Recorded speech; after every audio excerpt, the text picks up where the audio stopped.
Baik, Shalom. Selamat sore. Perkenalkan, saya calon guru penggerak angkatan 9 asal SDG MIT 07 Kabola, Kabupaten Alor, Mikael. Fasilitator saya Bapak Markus Hernoko MAP, itu selaku fasilitator yang mempunyai tugas ganda sebagai asesor juga.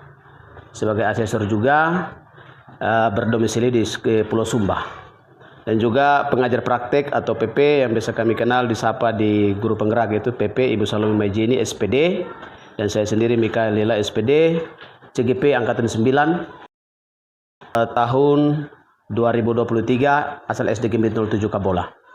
Baik, hari ini saya akan memaparkan aksi nyata saya terkait dengan modul 1.4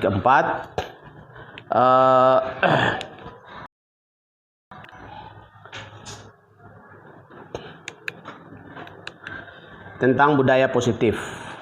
Budaya positif merupakan perwujudan dari nilai-nilai atau keyakinan universal diterapkan di sekolah. Budaya positif diyakini mampu menciptakan kolaborasi antara warga sekolah juga orang tua murid, dan jika terlaksana dengan baik akan memunculkan serta mengembangkan nilai-nilai positif yang dimiliki murid dan akan menciptakan pribadi-pribadi yang berkualitas dan berkarakter baik sesuai dengan profil pelajar Pancasila.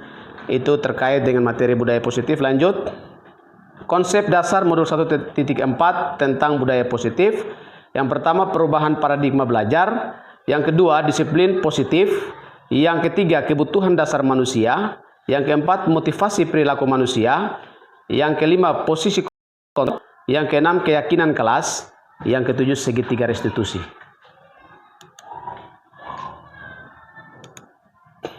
Yang pertama, perubahan paradigma baru dari stimulus respon menjadi teori kontrol. Pada stimulus respon, kebutuhan semua orang sama. Semua orang melihat hal yang sama. Guru mencoba mengubah murid agar berpandangan sama dengan guru. Perilaku buruk siswa dilihat sebagai sebuah kesalahan. Guru bisa mengontrol murid dan modal berpikir menang kalah. Untuk teori kontrol, kebutuhan semua orang tidak sama. Semua orang memiliki gambaran berbeda. Guru berusaha memahami pandangan murid. Perilaku buruk murid memiliki tujuan. Guru tidak bisa mengontrol murid dengan model berpikir menang kalah. Lanjut. Yang kedua, disiplin positif. Makna disiplin positif, disiplin cenderung diartikan sebagai sesuatu yang dilakukan seseorang pada orang lain. Untuk mendapatkan kepatuhan, kecenderungan tersebut haruslah diubah sebagai pendidik. Kita harus menciptakan anak-anak yang memiliki disiplin diri yang berasal dari dalam diri anak sendiri. Intrinsik, itu biasa saya sebut ya. Itu motivasi dalam diri sendiri. Jadi disiplin positif, disiplin yang disebut dengan disiplin positif itu, makna disiplin cenderung diartikan sebagai sesuatu yang dilakukan seseorang pada orang lain untuk mendapatkan kepatuhan. Jadi yang kita buat ini, coba Bapak Mama membayangkan apa yang digambarkan di sini. Kecenderungan tersebut harus diubah. Sebagai pendidik, kita harus menciptakan anak-anak yang memiliki disiplin diri yang berasal dari dalam diri anak sendiri, intrinsik. Itu yang mungkin beberapa waktu lalu saya sudah sampaikan ulang-ulang. Di dalam diri, sehingga mereka dapat berperilaku dengan mengacu pada nilai-nilai kebajikan, bukan dengan apa yang kita hargai atau pencapaian sesuatu tujuan, atau menghindar dari rasa tidak nyaman. Yang biasanya terjadi dalam pribadi kita adalah kita lakukan disiplin untuk anak patuh. Itu paradigma lama. Nah, jadi di dalam literatur, di dalam bacaan-bacaan itu hampir semua bacaan, tetapi di guru penggerak dulu baru terkenal dengan ini. Bapak Mama boleh membayangkan, mungkin ada guru senior, guru yang tahun 80-an gitu diajarkan itu salah, kita mesti harus dipukul, dididik dengan rotan dan sebagainya. Tetapi itu dilakukan untuk mendapat kepatuhan murid patuh. Ya, tetapi dikatakan kecenderungan tersebut harus diubah. Sebagai pendidik kita harus menciptakan anak-anak yang memiliki disiplin diri sendiri. Ya, makanya itu nanti kita akan sampai ke sana. Tapi yang kedua ini disiplin positif, saya pikir penting untuk kita pelajari, untuk kita maknai, karena yang diperlukan nilai-nilai kebajikan, ya, nilai-nilai kebajikan dengan apa yang kita hargai atau pencapaian suatu tujuan ataupun menghindar dari rasa takut. Jadi menghindar dari rasa takut ini anak-anak buat segala sesuatu karena menghindar, kayak gitu. Pas lihat Ibu Riz ada di situ, jadi dia langsung cepat-cepat bergeser misalnya. Pas lihat Mama Wakil, pas ada Mama Wakil ada di sana, cepat-cepat bergeser, kayak gitu. Dia menghindar dari tidak nyaman, karena dia lihat Mama Riz dia tidak nyaman, karena Mama Riz mungkin melakukan atau menerapkan disiplin, harus patuh, positif, disiplin, kira-kira seperti itu. Tetapi yang diperlukan di sini adalah bahwa kita sebagai guru harus menciptakan motivasi yang berasal dari dalam diri anak itu sendiri. Baik, kita lanjut. Kebutuhan dasar manusia. Seluruh perilaku yang dilakukan murid pada dasarnya memiliki tujuan tertentu, ya. Pada dasarnya murid melakukan segala sesuatu itu memiliki tujuan tertentu. Dia mungkin menangis, dia mungkin menangis saja itu pasti ada tujuan. Kira-kira begitu toh. Bapak Mama mungkin lebih tahu. Murid memiliki kebutuhan dasar tertentu ketika melakukan sesuatu perbuatan yang termasuk dalam kebutuhan dasar manusia, yaitu yang pertama, kebutuhan bertahan hidup. Yang kedua, kebutuhan cinta dan kasih sayang. Murid ingin diterima dan dihargai. Itu kemarin saya di satu kasus di Mama Yanti itu di poin kedua itu saya dapati di sana. Betul ya Mama Yanti? Saya mencoba dengan Mama Yanti, kami menelusuri anak ini punya keadaan, gitu. Karena dia ini hanya urus baklai saja, dia hanya berkelahi dengan temannya saja, sehingga kami mencoba untuk mencari tahu kira-kira apa. Nah, itu salah satu kebutuhan yang harus dipenuhi ini ada di sini. Kebutuhan dasar manusia yang di poin 2 itu saya dapat kemarin di Mama Yanti punya kelas. Yang ketiga, kebutuhan penguasa, kebutuhan pengakuan atas kemampuan. Jadi murid buat sesuatu itu dia butuh untuk kita mengakui, gitu. Hebat ya. Manusia kan begitu. Gitu ya. Gini. Ya. Jadi itu pada poin ketiga, kebutuhan penguasaan, yaitu kebutuhan pengakuan atas kemampuan. Yang keempat, kebutuhan manusia yang keempat adalah kebutuhan kebebasan, yaitu kebutuhan akan pilihan. Jadi manusia itu dia punya kebutuhan itu, dia kebutuhan memilih, ya. Tidak bisa seperti mungkin saya menganalisa, merefleksi bahwa seperti kita sekolah, Bapak maunya begini. Padahal itu kita batasi kebutuhannya dia, kebutuhan dasar manusianya dia, gitu. Dia punya kebutuhan yang memang itu sudah ada dalam dirinya, itu kebutuhan untuk pilihan. Yang kelima, kebutuhan kesenangan, yaitu kebutuhan untuk merasa senang. Jadi manusia ini, yang poin kelima pada dasarnya kebutuhan manusia itu kebutuhan senang, itu kebutuhan Bapak Mama, gitu. Jadi setiap manusia itu tidak mungkin tidak ada rasa senang, ya, betul ya? Pasti semua itu maunya rasa senang, dan itu kebutuhan, gitu. Jadi itu kebutuhan dasar manusia yang harus dimiliki, sehingga dari 35 poin ini kita arahkan sampai kepada kita sebagai guru, jangan sampai kita menghalangi kebutuhan anak-anak ini, gitu. Jadi dia poin kelima, dia merasa senang, tapi kalau kita suruh duduk tenang, kira-kira kita batasi dia kebutuhan atau tidak? Batasi, ya, kira-kira seperti itu. Jadi pada prinsipnya ada 5 kebutuhan dasar manusia, yaitu kebutuhan bertahan hidup. Kalau bertahan hidup, otak manusia itu ada otak kecil, ya, ada, dan fungsinya masing-masing. Kalau bertahan hidup itu ada di otak reptil. Kalau dalam pembelajaran awal-awal di ini itu ada. Jadi manusia itu punya otak lambat. Kalau otak reptil ini cepat. Itu dia punya insting yang kuat, gitu. yang bertahan hidup ini. Dan itu dari situ di otak itu tuh ada satu kemampuan untuk bertahan hidup. Kayak gitu. Jadi kira-kira seperti itu.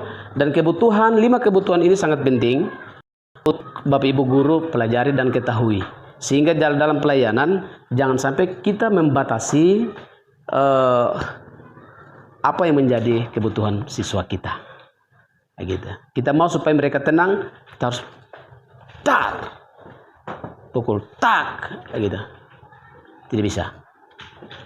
Karena itu berarti kita sudah membatasi kesenangan. Salah satu kebutuhan mereka yaitu kesenangan. Secara tidak langsung, ya bukan secara tidak langsung, secara langsung kita sudah membatasi kebutuhan mereka yaitu kesenangan. Baik. Kita lanjut. Yang keempat, motivasi perilaku manusia. Untuk menghindari ketidaknyamanan atau hukuman, murid bertanya, apa yang akan terjadi apabila saya tidak melakukannya? Hal tersebut merupakan motivasi eksternal. Untuk mendapatkan imbalan atau penghargaan dari orang lain, murid bertanya, apa yang akan saya dapatkan apabila saya melakukannya? Hal tersebut merupakan motivasi eksternal. Yang pertama, untuk menjadi orang yang mereka inginkan dan menghargai diri sendiri dengan nilai-nilai yang mereka percaya. Murid akan bertanya, akan menjadi orang yang seperti apa jika saya melakukannya? Hal tersebut merupakan motivasi internal. Jadi kira-kira saya bikin ini saya akan jadi apa? Ya, itu dia memotivasi dia berdiri. Ya gitu. Tapi kira-kira saya buat begini ini saya dapat apa? Itu berarti makanya kemarin saya pernah sampaikan kepada kita semua bahwa jangan sampai kita suruh murid bekerja atau suruh dia pergi ke sana supaya nanti lu pulang bekas 2000. Dia melakukan segala sesuatu karena dia akan dapat imbalan. Ya. Begitu. Kalau dalam kita suruh murid untuk kerja karena memang dia takut, misalnya kalau tidak kerja kita pukul, atau ada aturan-aturan yang mengikat, kalau tidak kerja konsekuensinya ini, ya, itu dia mau buat sesuatu karena kalau tidak buat dapat sanksi, kira-kira seperti itu. Sehingga sebagai guru kita harus tanamkan dalam hati kita untuk bagaimana caranya mendidik, merawat anak dengan tidak mengabaikan nilai-nilai kemanusiaannya yang seperti tadi. Tidak bisa. Karena kalau kita potong berarti kita sudah mengabaikan nilai-nilai kemanusiaannya yang harusnya dia miliki. Kira-kira seperti itu. Sehingga tantangan memang sangat besar sekali. Makanya Ki Hajar Dewantoro sampaikan bahwa guru itu harus berhati suci dan berhamba pada anak. Kira-kira seperti itu. Ketika motivasi dari Ki Hajar Dewantara ini, statement dari Ki Hajar Dewantara ini, ketika betul dijalankan di dalam pribadi kita sebagai guru, saya pikir kebutuhan anak sebagai kebutuhan manusia, anak ini yang harus dimiliki itu kita tidak akan abaikan. Baik. Jadi ini kira-kira seperti itu. Untuk menjadi orang yang mereka inginkan dan menghargai diri sendiri dengan nilai-nilai yang percaya, murid akan bertanya, akan menjadi orang seperti apakah jika saya melakukannya? Hal tersebut merupakan motivasi. Tapi kalau dua di atas tadi itu, apa yang terjadi? Saya bikin ini, apa yang terjadi? Nah, saya bikin ini saya dapat apa? Nah, saya bikin ini, kalau saya tidak bikin ini berarti nanti ibu guru suruh saya bikin ini. Maka ketika itu terjadi dalam pribadi murid atau kita manusia ini, berarti itu dia akan menghilangkan nilai-nilai kemampuan dalam dirinya untuk dia harus bereksplor, kayak gitu. Karena dia tidak berpikir untuk mau eksplor, buat segala sesuatu itu dia mau eksplor kemampuan, tapi dia mau kejar sesuatu. Tetapi ketika dia melakukan itu dengan motivasi, misalnya dia kerja PR atau kerja tugas, ibu guru tugas sana itu, saya harus kerja ini nih. Saya harus kerja ini. Saya ingin supaya saya tahu nih. Nah, itu berarti dia akan mencari cara untuk bagaimana dia akan tahu. Tapi kalau misalnya ibu ibu guru sana, lu kerja, lu lihat ya. Nah, yang kerja itu, jalan-jalan saja itu. Nah, lihat. Berarti dia akan takut, baru dia kerja itu. Karena takut dia kerja. Gitu. Berarti dia punya nilai-nilai untuk dia mau ekspor dia kemampuan, tidak ada, tidak bisa. Karena memang dia kerja hanya karena isi ibu guru punya kemauan saja. Oke, seperti itu. Oke, lanjut. Motivasi. Dorongan timbul dari diri seseorang secara sadar atau tidak sadar untuk melakukan segala sesuatu tindakan untuk tujuan tertentu. Yang berikut, konsep disiplin dengan pendekatan restitusi adalah sebuah cara menanamkan disiplin pada murid. Segitiga restitusi yang pernah saya sampaikan dengan Ibu Majin ya, yang ikut mungkin sudah lengkap lagi depo modul. Apa itu restitusi? Restitusi adalah proses menciptakan kondisi bagi murid untuk memperbaiki kesalahan mereka sehingga mereka bisa kembali. Itu penulis Gosen 2004. Saya ulangi lagi, restitusi adalah proses menciptakan kondisi bagi murid untuk memperbaiki kesalahan mereka sehingga mereka bisa kembali kepada kelompok mereka dengan karakter yang lebih kuat. Gosen 2004. Bapak Mama, restitusi ini sangat luar biasa. Dan praktiknya kemarin saya tanya itu sahabat Prabila. Dalam itu saya ada putar video Kemarin saya putar video yang saya tanya Prabila dan itu. Kok saya belum putar video Bapak Mama?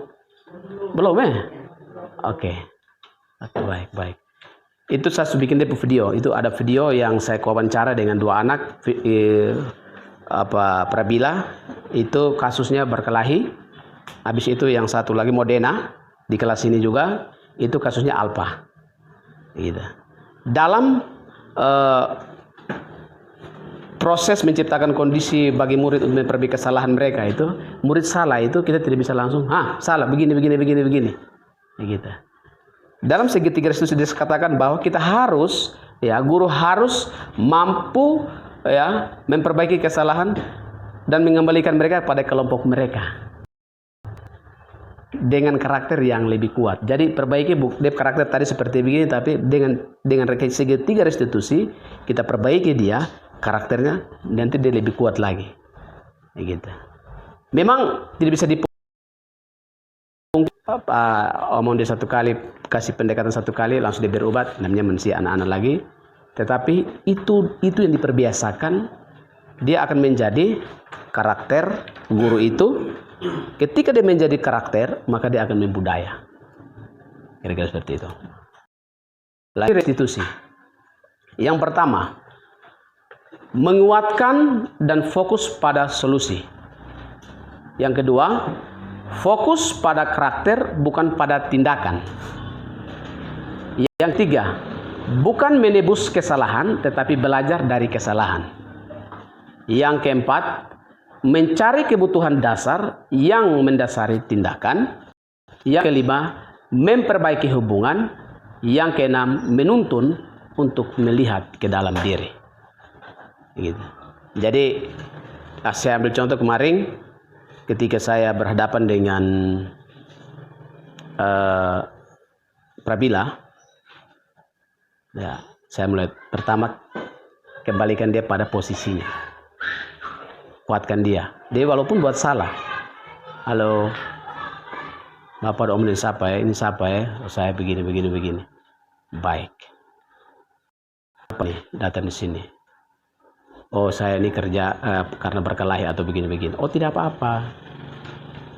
Orang lain juga berkelahi juga. Gitu. Orang lain juga berkelahi juga. Bukan lu sendiri, engkau sendiri. Tidak apa. Ketika kita kembalikan kepada posisinya, dia walaupun dalam kesalahannya, dia tidak takut lagi, dia aman. Baru kita mulai masuk. Sampai pada akhirnya, kita menuntun untuk melihat ke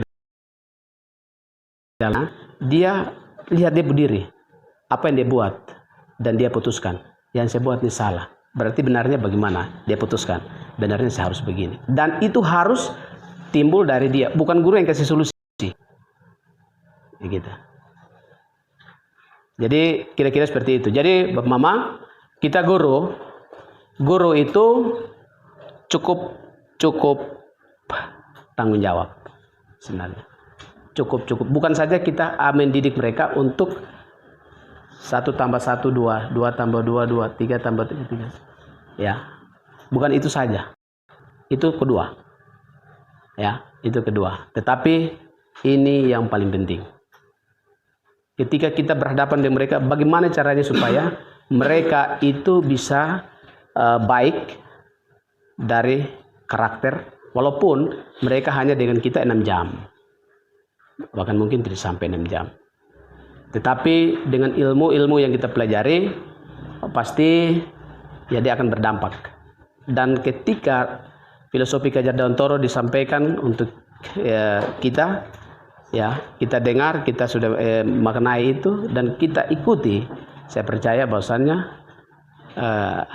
luar biasa, ya luar biasa. Lanjut, perbedaan kasus murid datang terlambat ke sekolah, hukuman. Murid disuruh berdiri di depan kelas, guru marah-marah ke murid. Murid disuruh menulis, saya tidak akan terlambat lagi sebanyak 100 kali.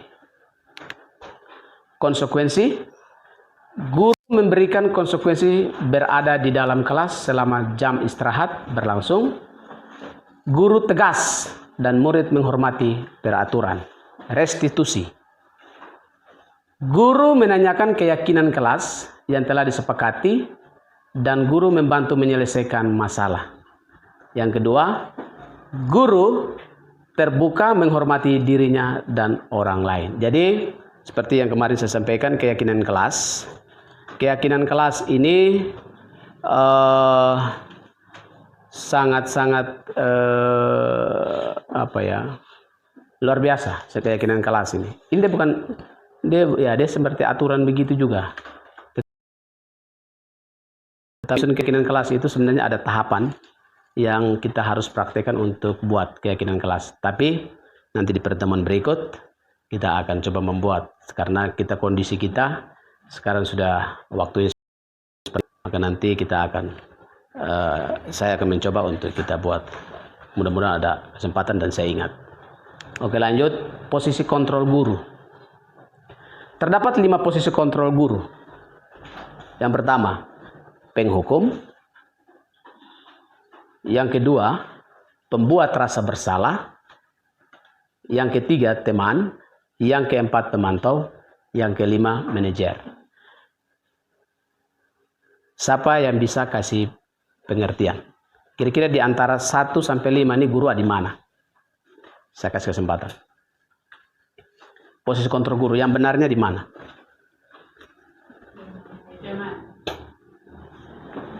Ya? Teman.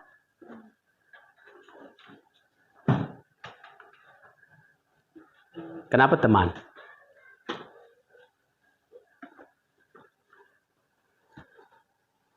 Karena kalau misalkan siswa, kalau kita menganggap dia seperti teman, pasti dia juga rasa nanti apa yang kita bicarakan dia bisa ikut, karena dia merasa bahwa ibu guru menganggap saya seperti teman. Jadi apa yang ibu guru bilang saya. Luar biasa, kita kasih tepuk tangan dulu ya. Baik, ada lagi kok? Kira-kira di antara 5 nih menurut Mami Yanti seperti itu. Ada lagi lain. 5 posisi kontrol guru. Posisi kontrol remote. Ya toh? Remote control. Penghukum, pembuat rasa bersalah, teman, pemantau, manajer. Oke, tidak ada yang jawab. Semua tidak ada yang jawab. Ya, coba. Menurut saya, guru posisinya itu sebagai pemantau. Maksudnya pemantau itu bahwa guru melihat keadaan anak dimulai dari awal masuk ke dalam kelas sampai dengan selama pembelajaran. Dia bukan saja sebagai pemantau, tetapi dia langsung melihat keadaan anak secara dekat. Terima kasih. Baik, kita tepuk tangan lagi. Jadi ini jawaban bersamaan dari pertimbangan, alasan. Ada lagi, Mami Yos, tadi Mami Yos angkat tangan. Silakan. Terima kasih. Jadi menurut saya sebagai manajer, karena kalau sebagai seorang manajer dia memanage itu kelas sebaik mungkin, maka proses pembelajaran di kelas itu dia akan berjalan secara sistematis. Baik, kita kasih tepuk tangan lagi. Oke, sekarang saya kembali bertanya. Masing-masing refleksi. Bab Mama itu ada di posisi mana? Posisi kontrol guru. Di antara 5 nih.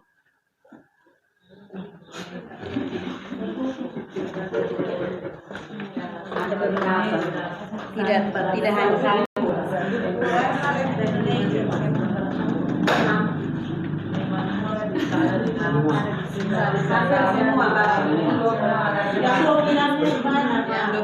Yang dominan satu-satu coba. Oke, kenapa manajer?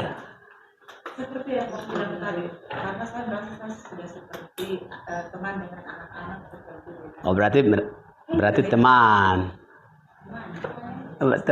Teman anak-anak itu ada teman tuh. Tapi kata kunci seperti teman anak-anak, teman.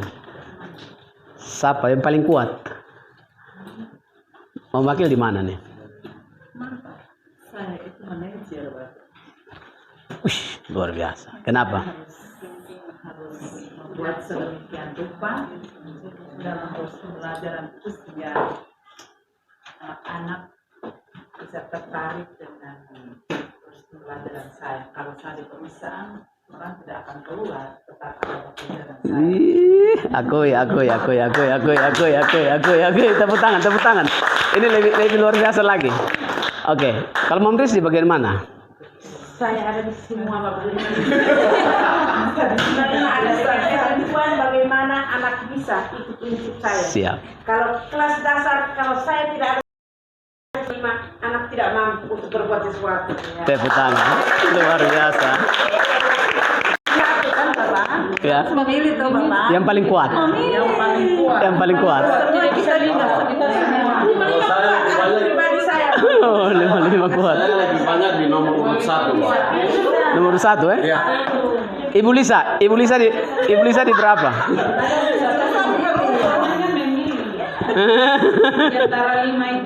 Oke. Ibu Lisa berapa? Baik. Oke. Ini yang iya. Baik. Karena dia datang dia pulang harus membawa sesuatu, itu prinsip saya. Oke. Jadi dalam teori ya Bapak Mama ada nanti saya kasih tunjuk. Guru itu ada di penghukum, pembuat rasa bersalah, teman, pemantau, manajer. Ada kata-kata juga. Sebenarnya ada, hanya karena ini PPT yang saya sudah ini sehingga saya hanya gambarkan seperti ini. Tetapi guru seharusnya ada di manajer. Ya. Kenapa? Kalau manajer itu dia tidak memberikan solusi. Karyawan bersalah, mau apa? Ya, kira-kira kamu mau apa? Gitu. Kamu mau seperti apa? Jadi untuk penghukum itu ada kata juga. Dia harus siap dia kata juga. Itu kata tuh bodoh, kerbau, apa segala macam semua. Pokoknya kasar sekali. Pembuat rasa bersalah itu dia bikin itu dia pun kata kalimat juga ada. Dan semua itu tabel itu ada. Tetapi pada posisi kontrol guru, ya ini dituliskan 1, 2, 3, 4 itu teman juga tidak mau. Ya. Pemantau datang, pantauin anak-anak saja, itu juga tidak bisa. Gitu. Ada dia punya kata kunci. Top 1 tadi saya cari dia mau materi juga tidak ini ketemu. Ada kata kunci yang mengarahkan pemantau itu seperti bagaimana, bahasanya seperti bagaimana, penghukum itu bahasanya seperti bagaimana. Hukum bukan di situ ditulis dalam pukul begitu, tidak.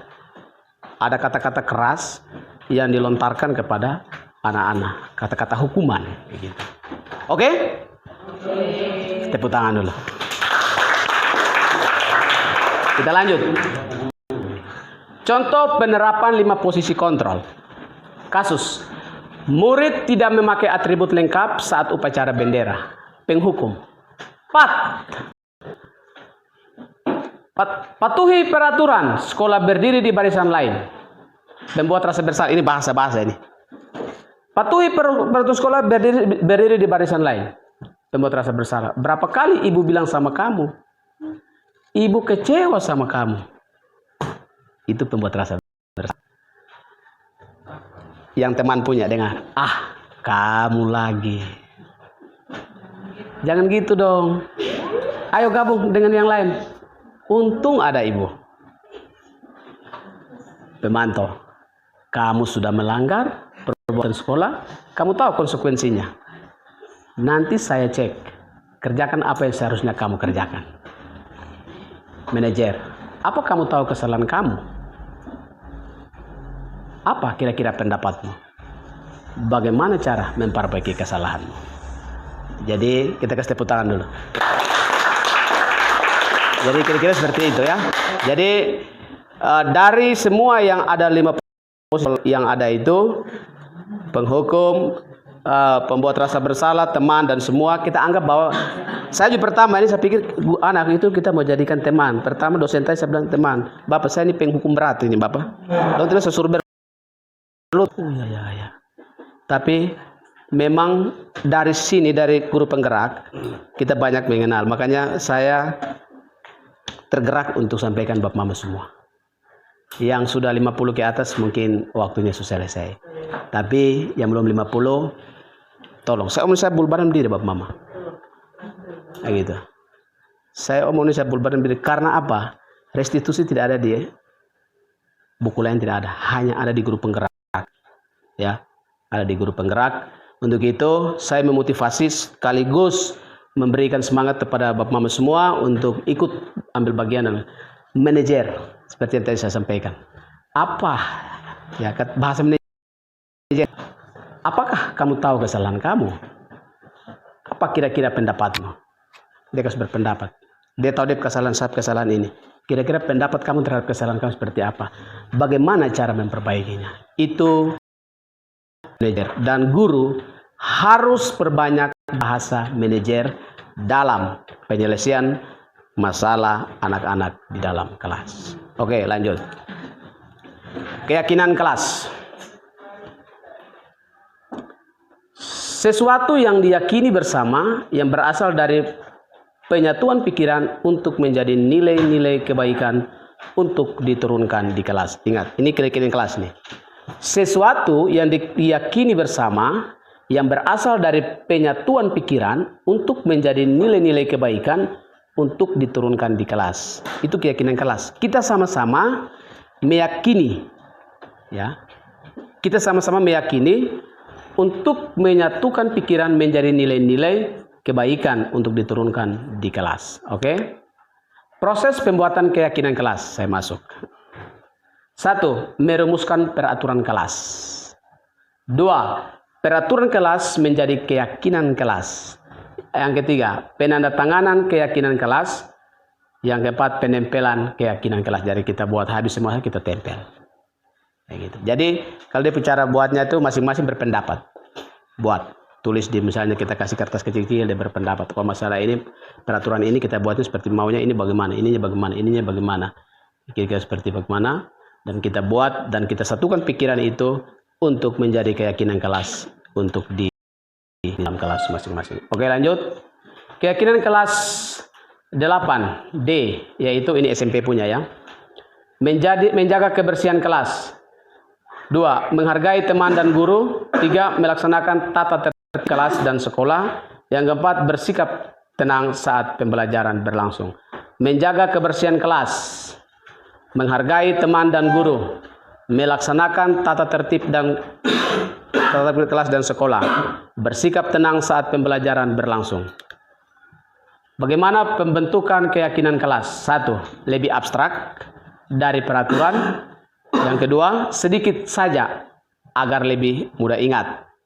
Yang ketiga, berupaya pernyataan universal. Yang keempat, sesuatu dengan kondisi kelas agar sesuai dengan kondisi kelas agar mudah diterapkan. Yang kelima, dibuat dalam bentuk positif. Yang keenam, semua warga kelas ikut serta terlibat dalam pembuatan keyakinan kelas. Segitiga restitusi. Oke? Segitiga restitusi. Contoh kegiatan restitusi. Terima kasih. Baik, saya pikir itu beberapa poin penting yang dapat saya bagikan untuk Bapak Mama semua.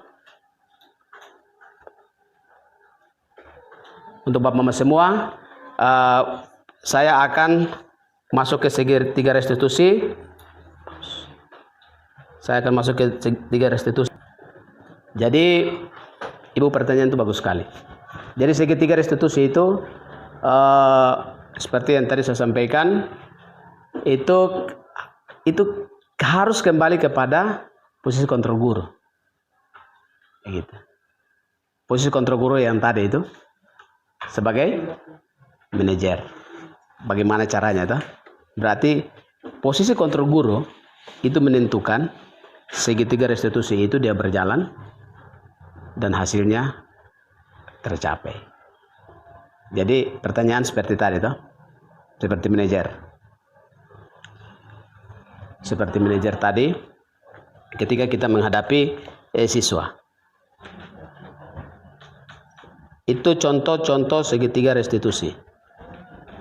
Ya.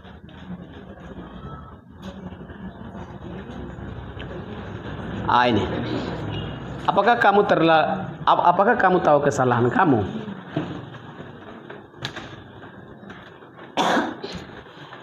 Ikutannya. Apa kira-kira pendapatmu? Bagaimana cara memperbaiki kesalahanmu? Jadi, pertama kita harus tenangkan dia, kembalikan pada posisinya. Semua orang buat salah itu. Kayak gitu. Tenangkan dia. Baru tanya dia. Kesalahan kamu tuh buat apa? Kira-kira kita pakai bahasa alur ya, bahasa pasar, bahasa ini. Gitu. Ini bahasa-bahasa ya. Bahasa-bahasa ini resmi lah. Kira-kira seperti itu. Apa kira-kira pendapatmu? Kira-kira pendapat kamu itu apa? Bagaimana? Bagaimana cara memperbaiki kesalahan kamu? Kira-kira bikin salah begini, kakak cara perbaiki ini bagaimana?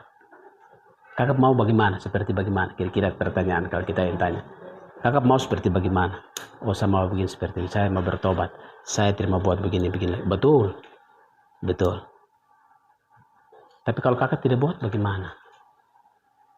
Oh, kalau saya tidak buat, saya begini. Jadi pada dasarnya dia yang menyampaikan dia punya solusi atas tindakan atau perbuatan yang dilakukan. Kira-kira begitu ya. Ibu-ibu pertanyaan terus dia penjawabannya ada di ini. Manajer itu penting. Jadi guru harus ada di posisi kontrol yang kelima. Posisi kontrol guru itu penghukum dan sebagainya itu turun itu waktu lalu. Tapi kalau waktu sekarang dia ada di manajer. Oke? Baik. Ingatlah satu persatu murid di kelas Anda. Bagaimana karakteristik mereka setiap anak di kelas Anda? Tahukah Anda apa kekuatan mereka?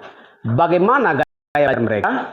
Apa minat mereka? Siapakah yang memiliki keterampilan menghitung paling baik di atas di kelas Anda? Siapa yang sebaliknya? Siapa yang paling menyukai kegiatan kelompok? Siapa yang justru selalu menghindar saat bekerja kelompok? Siapa yang level membacanya paling tinggi? Siapakah yang masih perlu dibantu untuk meningkatkan keterampilan memahami bacaan mereka? Siapakah yang paling senang menulis? Siapakah yang paling senang berbicara? Setiap harinya tanpa disadari, guru dihadapkan oleh keberagaman yang banyak sekali bentuknya. Mereka secara terus-menerus menghadapi tantangan yang beragam dan harus melakukan dan memutuskan banyak hal dalam satu waktu. Keterampilan ini banyak yang tidak disadari oleh para guru. Karena itu, naturalnya hal ini terjadi di kelas dan betapa terbiasanya guru menghadapi. ini. Berbagai usaha mereka lakukan yang tentu saja tujuannya adalah untuk memastikan setiap murid di kelas mereka sukses dalam proses pembelajaran. Mari kita bayangkan ilustrasi berikut ini. Ibu Nur adalah guru kelas 3 SD dengan jumlah murid sebanyak 32 murid. Di antara 32 murid di kelasnya tersebut, Ibu Nur memperhatikan bahwa 3 murid selalu selesai lebih dahulu saat diberikan tugas menyelesaikan soal-soal perkalian. Karena dia tidak ingin ketiga anak ini tidak ada pekerjaan dan malah mengganggu murid lain, akhirnya ibu berinisiatif untuk menyiapkan lembar kerja tambahan untuk 3 anak tersebut. Jadi, jika anak yang lain mengerjakan 15 soal perkalian, maka untuk 3 anak tersebut Bu Nur menyiapkan 25 soal. Tugas 2. Menurut Tomlinson tahun 2000, pembelajaran berdiferensiasi adalah usaha untuk menyesuaikan proses pembelajaran di kelas untuk memenuhi kebutuhan belajar individu setiap murid. Namun demikian, pembelajaran berdiferensiasi bukan berarti bahwa guru harus mengajar dengan 32 cara. Kita ingat baik. Cara yang berbeda untuk mengajar 32 murid. Ini kita pemahaman awal ini. Berdiferensiasi ini. Bukan pula berarti bahwa guru harus memperbanyak jumlah soal untuk murid yang lebih cepat bekerja dibandingkan yang lain. Pembelajaran berdiferensiasi bukan berarti guru harus mengelompokkan yang pintar dengan yang pintar dan yang kurang dengan yang kurang. Bukan pula memberikan tugas yang berbeda untuk setiap anak. Pembelajaran berdiferensiasi sebuah proses pembelajaran yang semraut atau kotik, yang gurunya kemudian harus membuat beberapa perencanaan pembelajaran sekaligus, di mana guru harus berlari ke sana kemari membantu si A, si B, si C dalam waktu yang bersamaan. Bukan. Guru tentunya bukan malaikat bersayap atau Superman yang bisa ke sana kemari untuk berada di tempat berbeda dalam satu waktu dan memecahkan semua permasalahan. Lalu seperti apa sebenarnya pembelajaran berdiferensiasi? Kita pola pikir pertama kan begitu. Oh, ini berarti kita kasih kelompok dulu. Berarti ini bagian ini kita begini. Penjelasan kan begitu toh? Kita penjelasan kan begitu. Pembelajaran berdiferensiasi adalah serangkaian keputusan masuk akal yang dibuat oleh guru berorientasi pada kebutuhan murid. Keputusan-keputusan dibuat tersebut adalah terkait dengan 1. Bagaimana mereka menciptakan lingkungan belajar yang mengundang murid itu belajar dan bekerja keras untuk mencapai tujuan pembelajaran tinggi. Kemudian juga memastikan setiap murid di kelasnya tahu bahwa akan selalu ada dukungan untuk mereka di sepanjang prosesnya. Jadi pembelajaran berdiferensiasi ini kita pertama berpikir itu kita kasih kelompok ini murid habis yang mau yang gaya belajarnya kinestetik, itu berarti kita bikin dia sendiri. Kalau yang itu bukan ini model belajar anak-anak, tapi gaya belajar anak-anak. Ya. Yang kedua, kurikulum yang memiliki tujuan pembelajaran didiferensiasi secara jelas. Lalu bukan hanya guru yang perlu jelas dengan tujuan pembelajaran, namun juga murid. Penilaian berkelanjutan. Bagaimana guru tersebut menggunakan informasi didapatkan dari proses penilaian formatif yang telah dilakukan untuk menentukan yang masih ketinggalan. Informasi dilakukan untuk menentukan murid mana yang masih ketinggalan, atau sebaliknya murid mana yang sudah dahulu mencapai tujuan pembelajaran yang ditetapkan. 4.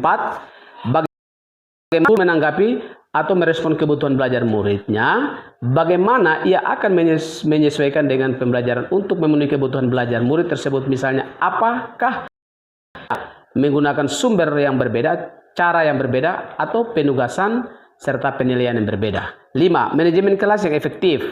Bagaimana guru menciptakan prosedur, rutinitas, metode, dan memungkinkan adanya fleksibilitas, namun juga struktur yang jelas, sehingga walaupun mungkin melakukan kegiatan yang berbeda, kelas tetap dapat berjalan secara efektif. Jika kita mengacu pada kasus Ibu Nur di atas, maka keputusan untuk memberikan soal tambahan dengan jenis soal yang tetap, sama serta tingkat kesulitan yang juga sama kepada 3 murid yang selesai terlebih dahulu belum dapat dikatakan sebagai diferensiasi, apalagi tujuan diberikan soal tadi adalah agar 3 murid tersebut ada pekerjaan. Ya, itu. Tujuan yang diberikan ini untuk murid kerja kok, anak-anak lain tenang. Yang berikut, sehingga tidak mengganggu murid yang lain. Pembelajaran berdiferensiasi harus berakar pada pemenuhan kebutuhan belajar murid dan bagaimana guru merespon kebutuhan belajar murid tersebut. Dengan demikian, Ibu Nur perlu melakukan identifikasi kebutuhan belajar dengan lebih komprehensif agar dapat merespon dengan lebih tepat terhadap kebutuhan belajar murid-muridnya termasuk ketiga murid tersebut. Sekarang mari kita bahas bagaimana kita dapat pemetaan kebutuhan belajar murid. Memetakan kebutuhan belajar murid, Tomlinson 2001. Itu ketiga aspek tersebut: 1. Kesiapan belajar, 2. Minat murid, 3. Profil belajar murid. Jadi pembelajaran berdiferensiasi ini itu tidak boleh kita lupa ini 3 aspek ini. Jadi bukan berarti yang kita ada pikirkan di awal-awal, oh ini anak gaya belajar, ini kinestetik, ini apa lagi? Apa? Audio visual, visual, kira-kira seperti itu. Tidak. Tetapi dia lebih menekankan pada tujuan pembelajaran. Bagaimana supaya pembelajaran itu tercapai dan apa yang dibuat, guru itu dia berpikir untuk bagaimana caranya untuk don semua yang lemah ini dia punya gayanya model begini, ini dia punya kira-kira tujuan pembelajaran seperti begini, besar rancang dia punya ini seperti bagaimana itu. Jadi kita bukan lari pergi lari datang, begitu. Jadi semuanya itu untuk mencapai tujuan pembelajaran itu biar tidak. Jadi dia tidak seperti yang kemarin kita. Jadi saya berpikir ini kita mesti bikin RPP ini, karena anak ini masing-masing dia punya metode belajarnya masing-masing ini. Padahal sebenarnya tidak, begitu. Padahal sebenarnya tidak. Sebagai guru kita semua tahu bahwa murid akan menunjukkan kinerja yang lebih baik jika tugas-tugas yang diberikan sesuai dengan keterampilan atau pemahaman yang mereka miliki. Lanjut, kesiapan belajar. Apa yang Anda pikirkan ketika mendengar kata kesiapan belajar? Kesiapan belajar itu di bahasa Inggris, readiness apa? Bayangkan situasi berikut ini. Dalam pelajaran bahasa Indonesia, Ibu Nur ingin mengajar murid membuat kerangka berbentuk narasi. Kemudian melakukan penilaian diagnostik. Ia menemukan bahwa ada 3 kelompok murid di kelasnya. Kelompok A, murid yang telah memiliki keterampilan menulis struktur yang benar dan memiliki kosakata yang cukup kaya. Mereka juga percaya diri dalam bekerja. Kelompok B adalah murid yang memiliki keterampilan menulis dengan struktur yang benar namun kosakatanya masih terbatas. C, adalah murid yang belum memiliki keterampilan menulis dengan struktur yang benar dan kosakata terbatas. Apa yang dilakukan oleh Ibu Nur? Memetakan kebutuhan belajar ini. Yang pertama, kebutuhan belajar dipetakan. Kesiapan belajar adalah kapasitas untuk mempelajari materi terbatas, tugas mempertimbangkan murid akan membawa ini. Terus ada banyak cara untuk membedakan kesiapan belajar. Tomlinson 2001 mengatakan bahwa merancang pembelajaran berdiferensi mirip dengan menggunakan tombol equalizer pada stereo atau pemutar CD. Untuk mendapatkan kombinasi suara terbaik, biasanya Anda akan menggeser-geser tombol tersebut terlebih dahulu. Terus dengan tepat dan seterusnya. Yang disebut equalizer diperkenalkan oleh Tomlinson 2021. A, bersifat mendasar. Seterusnya B, konkret. C, abstrak. D, terstruktur. E, tergantung. F, lambat. Lambat cepat. Ya, konkret, terstruktur, sederhana, tergantung. Jadi itu kita harus geser-geser. Geser-geser. Maksudnya itu yang disampaikan oleh Tomlinson untuk kita ketahui bersama. Perlu diingat bahwa kesiapan belajar murid bukanlah tergantung tingkat intelektualitas IQ. Hal ini lebih kepada informasi tentang apakah pengetahuan keterampilan yang dimiliki murid saat itu dengan keterampilan yang pengetahuan yang akan diajarkan. Adapun tujuan pembelajaran pemetaan kebutuhan murid berdasarkan tingkat kesiapan belajar murid adalah memodifikasi tingkat kesulitan pada bahan pembelajaran sehingga dipastikan murid terpenuhi kebutuhan belajar. Joseph Thomson dan Ramsok 2013. Yang kedua, minat murid. Kita tahu bahwa seperti juga kita orang dewasa, murid juga memiliki minat. Ada murid yang minatnya sangat besar dalam bidang seni, matematika, sains, drama, memasak, dan sebagainya. Minat adalah salah satu motivator penting bagi murid untuk dapat terlibat aktif dalam proses pembelajaran. Tomlinson 2001 menjelaskan bahwa dalam merancang pembelajaran memiliki tujuan, diantaranya: 1. Membantu murid menyadari bahwa ada kecocokan antara sekolah dan keinginan mereka sendiri untuk belajar. Yang kedua, menunjukkan keterhubungan antara semua pembelajaran yang keterampilan atau ide yang familiar bagi murid sebagai jembatan untuk mempelajari ide atau keterampilan yang kurang familiar atau baru bagi mereka, dan meningkatkan motivasi murid untuk belajar. Sepanjang tahun berbeda akan menunjukkan minat pada topik yang berbeda. Gagasan untuk membedakan melalui minat adalah untuk menghubungkan murid pada pelajaran, menjaga minat mereka dengan menjaga minat murid tetap tinggi diharapkan dapat meningkatkan kinerja murid. Beberapa ide yang dilakukan untuk meningkatkan dan mempertahankan minat, diantaranya: 1. Minat murid untuk memilih, maka mereka ingin mendemonstrasikan pemahaman dengan menulis lagu, melakukan pertunjukan atau menari bentuk lain sesuai minat mereka, menggunakan teknik jigsaw dan pembelajaran kooperatif. Yang ketiga, menggunakan strategi investigasi kelompok berdasarkan minat. Yang keempat, membuat kegiatan sehari di tempat kerja. Murid diminta mempelajari bagaimana sebuah keterampilan tertentu dipublikasi dalam kehidupan nyata. Mereka boleh memilih profesi yang sesuai minat mereka. Yang kelima, membuat model. Yang ketiga, profil belajar murid. Profil belajar murid itu terkait dengan banyak faktor seperti bahasa, budaya, kesehatan, keadaan keluarga, dan kekhususan lainnya. Selain itu juga akan berhubungan dengan gaya belajar seorang. Menurut Tomlinson dalam Hockett 2018, profil belajar murid itu merupakan kata disukai murid untuk belajar yang dipengaruhi oleh gaya berpikir, kecerdasan, budaya, latar belakang, jenis kelamin, dan lain-lain. Tujuan dari pemetaan kebutuhan belajar murid berdasarkan profil belajar adalah untuk, ini bukan profil belajar Pancasila ya. Ini profil belajar murid. Jadi ini jangan kita hubungkan ke profil belajar Pancasila. Itu beda ya. Itu kalau profil belajar Pancasila dengan dia punya 6 dimensi toh. Kalau ini profil belajar murid, anak-anak punya profil belajar. Namun demikian, sebagai guru kadang-kadang kita secara tidak sengaja cenderung memilih gaya belajar yang sesuai dengan gaya belajar kita sendiri. Padahal kita tahu setiap anak memiliki profil belajar sendiri. Jadi yang kita buat ini kita pakai kita gaya. Nah, gitu. Yang poin ketiga ini penting sekali Bapak Mama. Kita mungkin sudah lemah, tetapi jangan kita harus simak baik-baik. Yang ketiga ini paling penting, karena kita kasih pembelajaran ini pakai kita gaya, bukan pakai siswa gaya, bukan pakai profilnya siswa, ya. Sehingga ini disampaikan. Memiliki kesadaran tentang ini sangat penting agar guru dapat memverifikasi metode pendekatan mengajar mereka.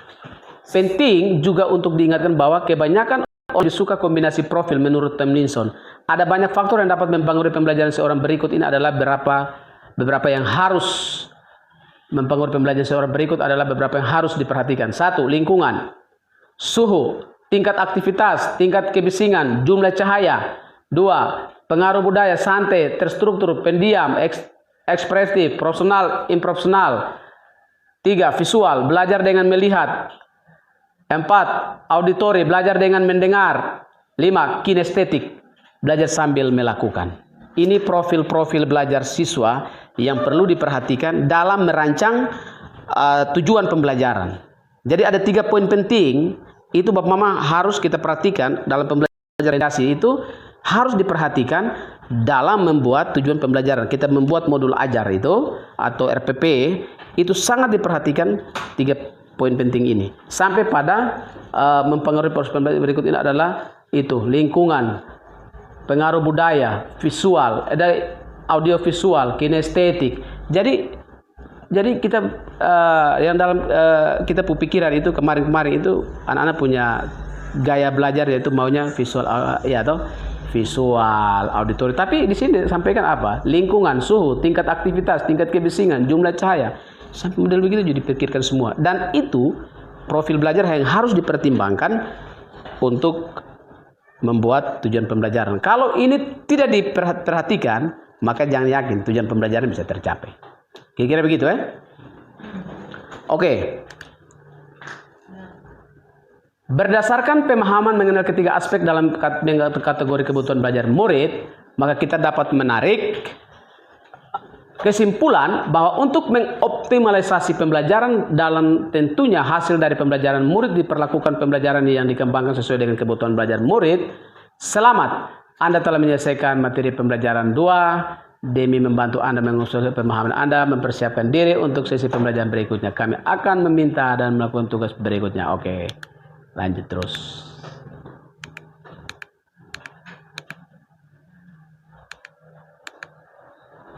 Ini contoh ini. Tujuan pembelajaran. Dapat menunjukkan pemahaman tentang berbagai strategi pembelajaran dan selanjutnya.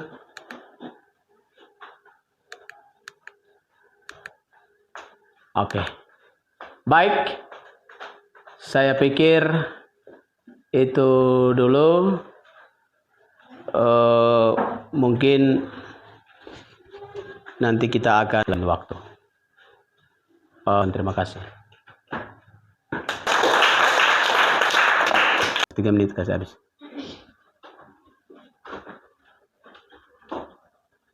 Baik. Mungkin ada yang mau bertanya tentang segitiga restitusi, saya kasih kesempatan. Atau filosofi Ki Hajar Dewantoro. Jadi Bapak Mama, kita dalam pembelajaran di kelas itu filosofi Ki Hajar Dewantoro itu sangat harus dimaknai. Harus dimaknai dalam pribadi kita masing-masing sebagai guru.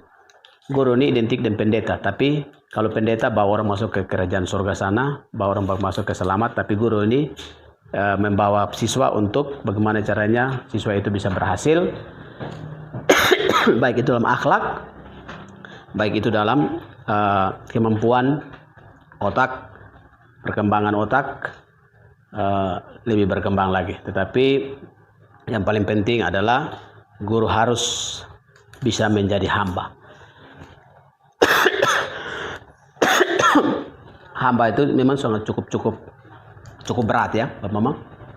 Cukup berat, tetapi guru identik seperti itu, berhati suci, hati putih. Berhati putih, dan guru itu diidentikan sama seperti petani yang sedang menggarap lahan. Murid diidentikan seperti benih. Maka benih itu tidak sama antara padi dan jagung dengan apa lagi? Benih apa? Sayur itu tidak sama, dan cara merawatnya pun tidak sama. Antara padi dan jagung pun tidak sama. Ketika benih itu jagung yang sama saja kita rawat, dia pertumbuhan berbeda. Atau ada jagung yang tumbuh sama-sama terus sampai nanti besar dan berbuah. Tidak toh? Tidak.